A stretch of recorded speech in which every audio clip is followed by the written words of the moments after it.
this is session 4 of the Priesthood of Jesus, and yesterday we looked at the significance of the high priest's robes. Today I'm going to focus on his role, but first of all I want to take a look at the tabernacle. So this is someone's picture of what the tabernacle looked like. It was always set up at the centre of the campsite, and so you can see the campsite around it, a bit all around it. And this was God's presence among them. And you could see a cloud of the presence of God over the tabernacle. It was surrounded by this curtained wall, and the curtained wall was 7.5 feet high, so you couldn't just peer over the top. You had to actually go in through the curtained gate.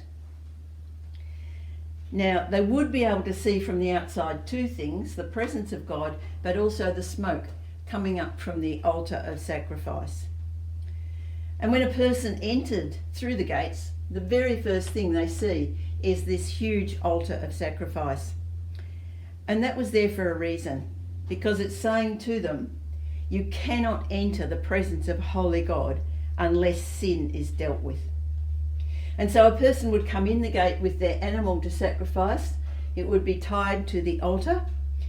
The priest would slaughter the animal, but the person held their hand on the animal while it was slaughtered and while it died.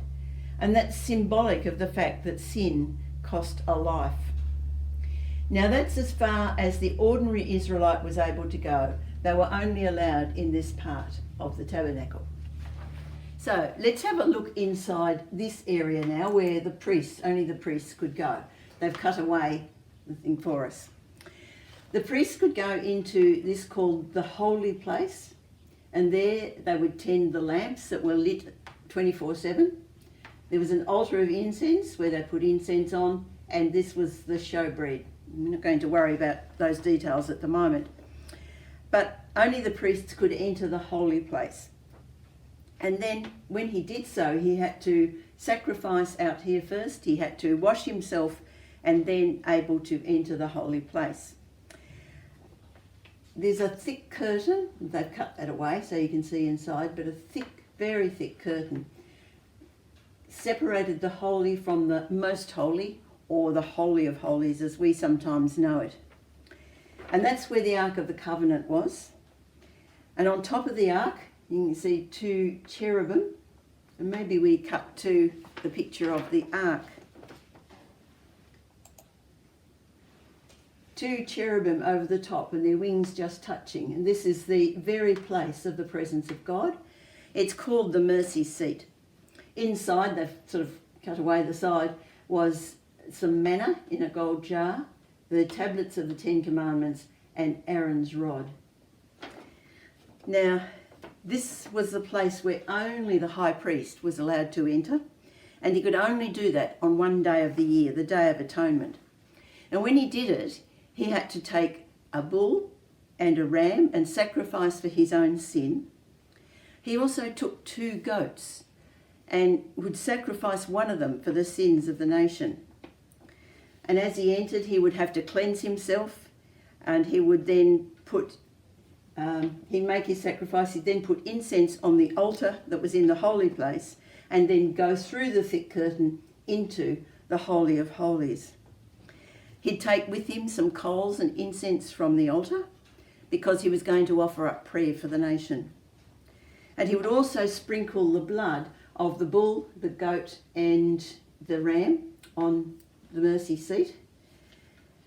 And then after he'd done everything in there, he would leave that place, and as he walked out into the holy place, he would sprinkle blood on the furniture of that holy place.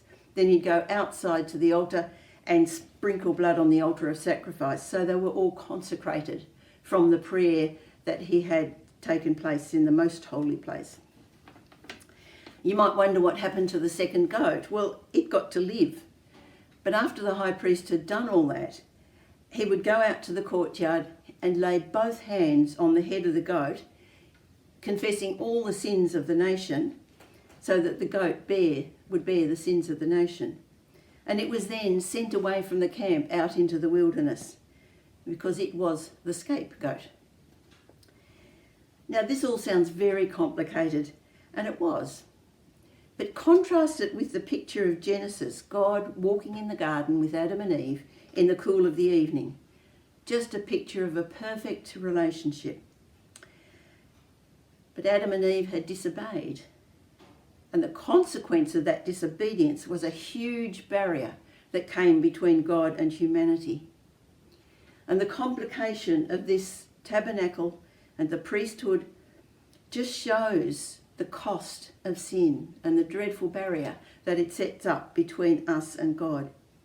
Because God is a holy God and his holiness is awesome.